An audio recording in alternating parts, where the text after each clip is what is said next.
What is up, guys, and welcome. Today we're going to be breaking down the best beginner heroes. Hopefully guys do enjoy. Right off the bat, we're going to be looking at Ursa, and Ursa is a carry that offers you very high physical damage but also early Roshan potential. Especially nowadays, a lot of lineups really lack Roshan potential. Ursa gives you that Roshan potential. You're able to take it out very early, especially if you have some lifesteal. Not many counters to Ursa. Ursa just doesn't like being kited, so if there's heavy lockdown on the enemy team, it can feel quite rough to play the Ursa. However, you always could itemize with Sanyasha, or you could get a BKB. There's a lot of itemization changes that you can make so the Ursa doesn't get kited as much, because this hero is all about right clicking, and if you're not able to do so, you're not going to be doing damage in the fights. Everything this hero does is to jump on targets and try to take them out as quickly as possible, so you need to make sure you have items to help you do that. So items like Blink Dagger are a big necessity for this hero to do its job. You're also very good against tanky heroes and melee heroes, especially in your lane. You're able to do a lot of work, so you typically want to play with supports that can actually help you take care of these heroes, or heroes with slows. You do very well with heroes like Venommancer, Ogre Magi, Vengeful Spirit. These are very good lanes for you to be in because they either have slows or stuns to help you out, and that's always going to allow you to get more right clicks in and do a lot more things on the map as the Ursa. The next carry we're going to be taking a look at is Juggernaut. Now, Juggernaut is one of the easier carries you guys can play in the game. Now, sure, the hero has very high potential. You can play to a higher skill ceiling with the Juggernaut, but in general, his kit is very basic. You have Blade Fury, which is a strong dispel and makes you magic immune, and it's also good for farming, and it's pretty much your big damage tool pre-level 6 for you to be able to get pickoffs. Because your level 6 is Omni Slash and it does take quite a bit to come online after you use it, you're typically relying on Blade Fury to do as much damage as possible, as you don't really have much more in your kit once Omni Slash is down. Your next ability is Healing Ward, which is really good to have. It's one of Juggernaut's best abilities, and it's something that if you learn how to use properly on Jug, it's going to be very difficult for the enemy team to actually pick you off. It's something that a lot of newer players might underestimate. The Healing Ward is very good. It could easily win lanes for you and win team fights off the back of it, so I do recommend putting a lot more effort into learning placement for the Healing Ward and when to actually use it. You're going to be getting so much more wins and so much higher value out of Jug. Also, for your teammates, this is AoE heal, so your teammates can actually heal from it, which is very important. If you back up and reset with the Healing Ward, your team is going to be back up to full HP, which is something other heroes actually can't do, and it makes Jug a much better carry as he can help his team out. And you also have your Swift Slash, which is your Aghanim Scepter. It allows you to do a mini Omni Slash, which I highly recommend it, as Omni Slash is such a long cooldown. Swift Slash just gives you that ability in between the fight. Once you use your Omni Slash and then you have your Swift Slash, you can use a few of them in the fight if it is long enough, and it's always going to be a really good tool. Again, you could also use Omni Slash and Swift Slash to get out of sticky situations. They might want to cast an ultimate on you, maybe like a Black Hole or a Tidehunter Ravage or something like that. You can easily dodge that if you're able to Omni Slash, and there's a lot of really cool plays you can do with that. Now we're going to be jumping to the offlaners. The first offlaner we're going to be taking a look at is Axe. Now, Axe is one of the best offlaners in the game and always has been. Axe just always has such a really high potential. The hero's kit is pretty basic, however, there is a few things you do need to learn. You do need to learn, obviously, how to blink call, which obviously is not very difficult, but with time you will be getting better at being more patient on the hero and being able to land even better calls. And you're going to learn that not all the time you're going to be able to get these multi-man calls. Sometimes getting a call onto the enemy carry, onto a creep wave, you're going to be getting a lot more value than if you blink call 5 heroes. So a lot of the time it comes down to having very good target priority on the hero, not necessarily that his kit is difficult, it's just on how you play the hero. You will need some games to actually perform very well on the Axe, and one of the really cool things is that his build is pretty standard all the time. You're going to be getting your Blink Dagger, you're going to be getting a Blade Mail. That's going to happen every single game no matter what, and then what you get afterwards really depends on your playstyle on the Axe or what you may need in that game. But just having that very easy build up, it really takes a lot of thinking out of it. You know you're going to be getting boots into Blade Mail, into Blink Dagger, and you know that's going to be your build pretty much every single time, and then you can kind of deviate, but it just relieves a lot of stress for newer players who might be wondering, what should I build on this hero? I'm not really sure. Maybe for this game it won't work, but when it comes to Axe, every single time you're going to be getting that. And again, you have very high lockdown, very high turn potential in team fights. A lot of people will group up in low end Lamar, so you will be getting a lot more value on the Axe when you blink call, because there's going to be more people within that AoE. You also have infinite armor scaling thanks to your ultimate and your passive ability as well. You have Battle Hunger, which is very good to place on supports in the lane. It just does a lot of damage, and the way for them to dispel it is to actually get a last hit on a creep. So if you place that on a support, more likely than not, it's going to be a lot harder for them to get a last hit throughout the lane, so you're going to be getting max value on that, and typically it is what you scale first. Battle Hunger is one of the better abilities, and once you get Aghanim Shard, it's actually even better. I think it's very underrated, and some lanes actually require you to take a lot more points into Battle Hunger to be able to win the lane. The next offlaner we're going to be taking a look at is Tidehunter. Now, Tidehunter is even easier than Axe. He is a very standard offlane. Since the dawn of time, this is a hero that hasn't really changed a whole lot. It just is a very solid pick. You just can't go wrong with picking Tidehunter. Even if it's not a Tidehunter meta, it feels really good to pick up this hero because you have Kraken Shell that makes you very tanky. You also build lots of auras to make you even tankier and to support your team. Right now, the best buildups are Vlad's and Mage Slayer. Those keep you alive because your Anchor Smash has a smaller AoE. You're able to heal off a creep wave or heal off the enemies, and you're able to stay alive much more in the fights, as well as getting some more harassment, and it's going to help you farm even more. One of the things I like about Tidehunter is his kit is extremely basic but can scale. You can learn to land very big ravages. You learn how big the AoE actually is and your area of effect, and once you have that down, you're gonna know that you can pop ravage and you don't need to specifically be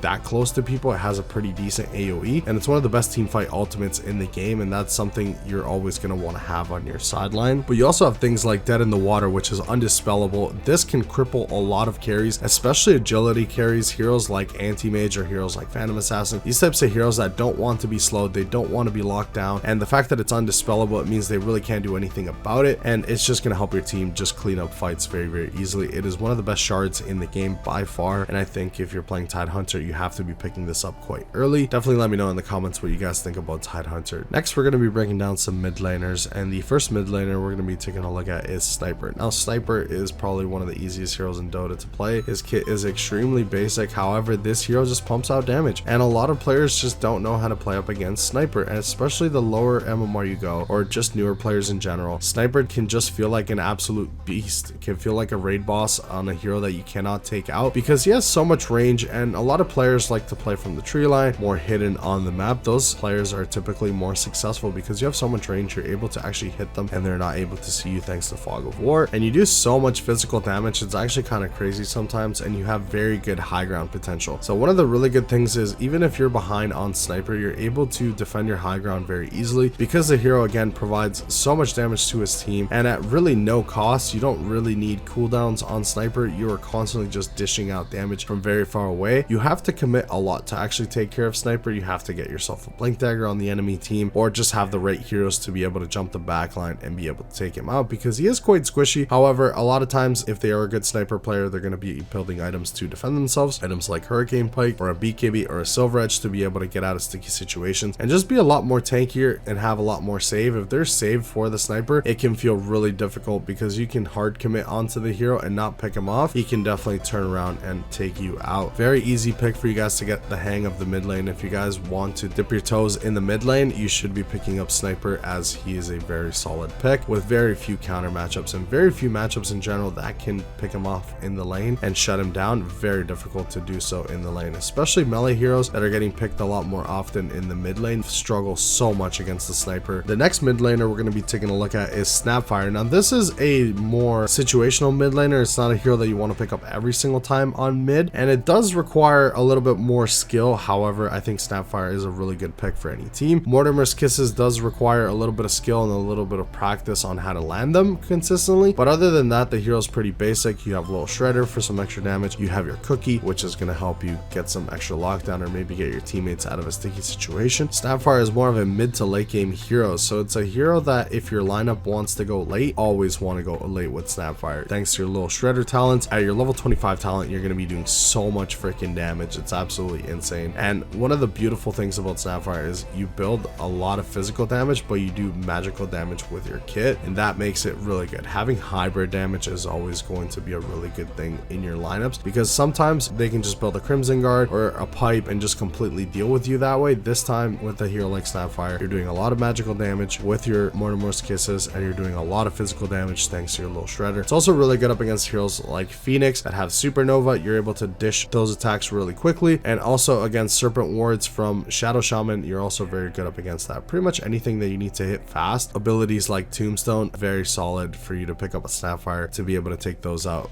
in the fight, which can be very pesky, and they're very strong abilities. Now for supports, we're going to be taking a look at Ogre Magi. Now Now Ogre, again, is just such a standard hero in the support line, but also has a very high potential. Ogre is one of those heroes that you can play in low MMR, but you could also play in high MMR. The hero provides a lot of utility for his team, and with the fast at learning curve, you start with 0 skill points, which sounds horrible. You're not going to have a skill point at level 1. However, once you hit level 2, you're going to have 3 skill points, and that's a big power timing for this hero in the lane. Most of the time, you're going to be getting a free pick off in the lane, especially if you prep the kill. What I mean by that is you're going to be chonking them down as much as possible. That way, when you hit that power timing, you're just going to burst them with level 2 ignite and 1 point in fire blast. Is going to be a very easy kill to take in the lane, and it's going to skyrocket the Ogre Magi. As well as once you hit level 5, you're going to have your level 6. So pretty much everything is going to take 1 less level, and it's actually one of the only heroes in the game that no matter what position you are, building Midas is the play on this hero, because your level 6 allows you to multicast things. It allows you to multicast abilities, but also multicast items. So you can multicast an item like Midas, and it's going to allow you to get even more farm and more XP. So I do recommend you using your Midas in a big creep wave. That way you have a higher likelihood of actually triggering the multicast and getting a much bigger one, because if there's only one target and you use the Midas, it's not going to multicast because there's nothing else nearby. So make sure you allow it the opportunity to actually get more targets within the multicast. As well as your Bloodlust, which is one of your better abilities. It gives the target movement speed and attack speed, which is really good, especially for these strength carries that don't have a whole lot of attack speed. That extra buff from the Ogre Magi can definitely push them over the limit. Very solid support overall, guys, and I highly recommend you guys to be playing this hero. And last but not least is the next support we're going to be taking a look at, and that's going to be Venommancer. Now Venommancer is one of the most annoying heroes in Dota. No one wants to go up against this hero. Extremely annoying in the lane, just doing a lot of slow and a lot of damage over time. In the late game, the hero doesn't really do a whole lot because it's a lot of just magic damage and slows, and most heroes are going to have something to deal with that. But when it comes to early to mid game, you can easily secure lanes for your team without struggling so much. You can easily trade against most heroes in the game without breaking a sweat. And in general, every time I see a hero like Venommancer on the enemy team, I know my early game is going to be annoying, and I know the mid game is going to be rough as well. So typically you want to be playing Venommancer with a high paced lineup. That way you guys can end the game a lot earlier using his full effectiveness. That way you're not going to be falling off, because in the late game you will be falling off just because of the nature of his damage. But you can easily rotate and secure lanes very easily, especially if they're overextending or they're pushing a tower. Venommancer is really good at holding down areas. The extra damage and slow is going to be very annoying, as well as doing percent based damage, which is good up against very tanky heroes. So if they have a lot of strength heroes or just very tanky heroes in general on the other team, Venommancer is going to be able to cut them down to size very easily, and you can build a lot of items like Vessel to make that even greater. Let me know in the comments below what is your favorite hero. If you guys are starting out in Dota, what was the first hero you guys ever picked, and which hero are you guys enjoying the most? That is the question for today's video. Hopefully you guys enjoyed. See you guys in the next one. Thank you so much for watching.